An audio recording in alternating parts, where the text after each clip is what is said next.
The chance to face another first-year passer will happen Sunday when the Steelers play the Cleveland Browns at Acrisure Stadium. Dillon Gabriel is expected to make his second consecutive start in place of Joe Flacco, who was traded to the Cincinnati Bengals on Tuesday. That transaction leaves Gabriel and fellow rookie Shedeur Sanders as the two healthy quarterbacks on Cleveland's roster. Steelers coach Mike Tomlin, though, doesn't view Gabriel as a typical rookie. He noted that Gabriel, 24, is almost a full year older than Steelers outside linebacker Nick Herbig, who is in his third NFL season. Gabriel turns 25 in December. He is new to the National Football League, but he has thrown that ball around a lot, Tomlin said. Gabriel, a third-round draft pick, spent 6 seasons in college, starting at Central Florida before transferring to Oklahoma and then spending his final season at Oregon. Gabriel exited college as the most experienced passer in Division I history with 64 games. His 18,722 passing yards are second most in Division I history. That in-helmet perspective, you can't put a price tag on it, Tomlin said. He's older and more experienced than most rookies.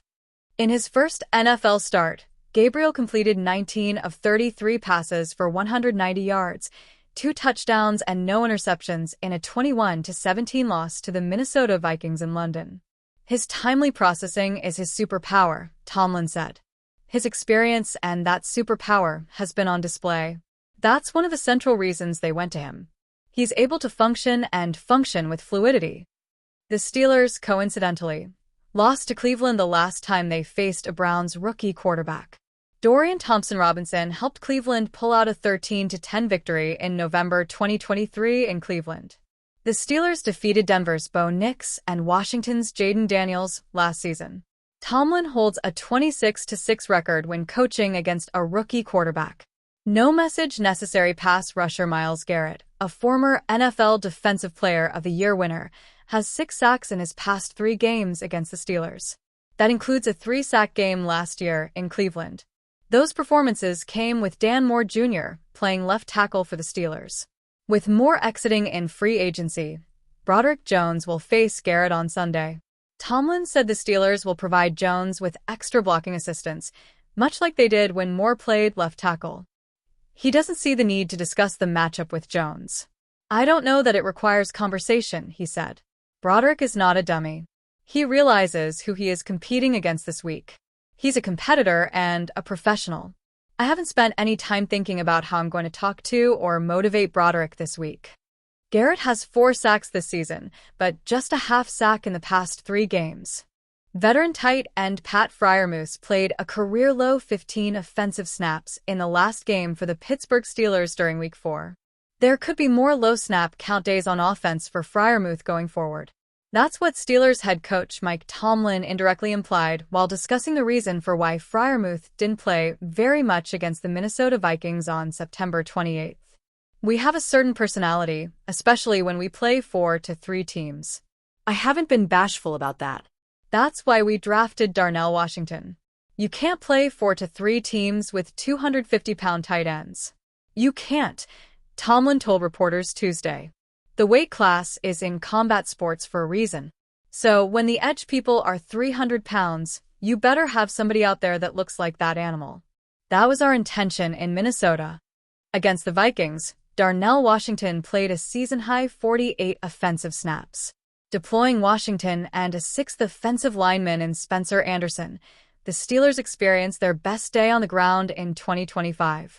Meanwhile, Freiermuth only lined up for 15 offensive snaps. Anderson had more as an extra tackle with 19 snaps on offense. It's a strategy that's received some pushback in Pittsburgh because Freiermuth has an average annual salary of $12 million. But Tuesday, Tomlin strongly suggested Washington and Anderson will continue to play together regularly over the next 2 games. Certainly, as we move into divisional play in the next couple weeks and we're playing 2 4-3 teams, certainly you're going to see more of that, Tomlin added. It's unfair at times to ask guys like Pat Freiermuth and Connor Hayward to block 4-3 ends. That's not realistic if you want to have a real good run game day. Pat Freiermuth losing playing time to Darnell Washington? The ironic thing about Tomlin's comment about 250-pound tight ends is, according to the Steelers' official website, Washington stands at 264 pounds. Meanwhile, Freiermuth is only 6 pounds lighter at 258 pounds. But anyone who has watched Washington and Freiermuth either in person or on television knows those two tight ends have a much bigger weight difference than 6 pounds. Washington might actually be more than 300 pounds. NFL broadcasters routinely bring up Washington's size and the inaccuracy of his weight listing during Steelers games. It doesn't sound like Tomlin has lost faith in Freiermuth. He's a decent blocking tight end in his own right, and he's a better pass-catching tight end than Washington. But Freiermuth's salary doesn't mean he's going to be Pittsburgh's TE1 every week. Certainly last week, the matchup component had a lot to do with how we distribute snaps at that position, Tomlin said of Freiermuth's playing time. When you're looking at 4 to 3 units, as I mentioned, you better have some big people in that C and D gap area. Spencer Anderson sees growing role with Steelers in addition to Washington's increased role. Anderson received more playing time against the Vikings. His 19 offensive snaps during Week 4 were more than what he played in the first 3 games combined. Tomlin stopped short of raving about Anderson's play. But it's rather clear the Steelers head coach sees Anderson as an asset for the team's running attack. He's a capable guy. He's played some starting football for us in the past. He's a versatile athlete, Tomlin said. I think he's a former high school tight end at one point in his life.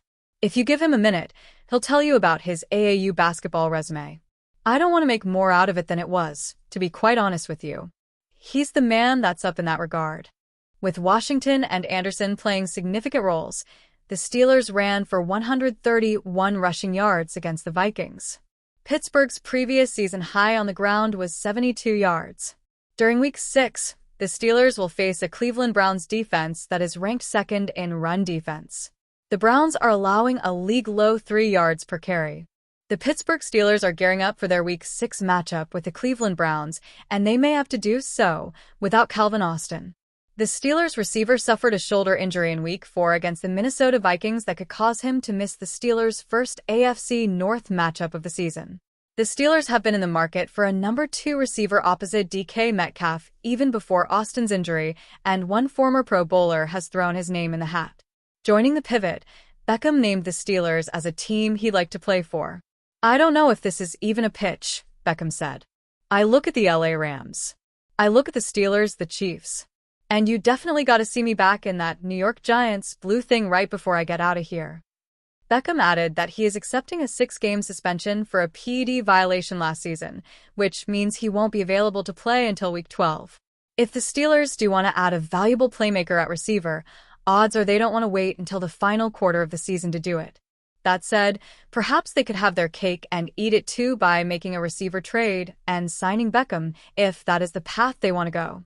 Beckham has 575 career catches for 7,987 yards and 59 touchdowns.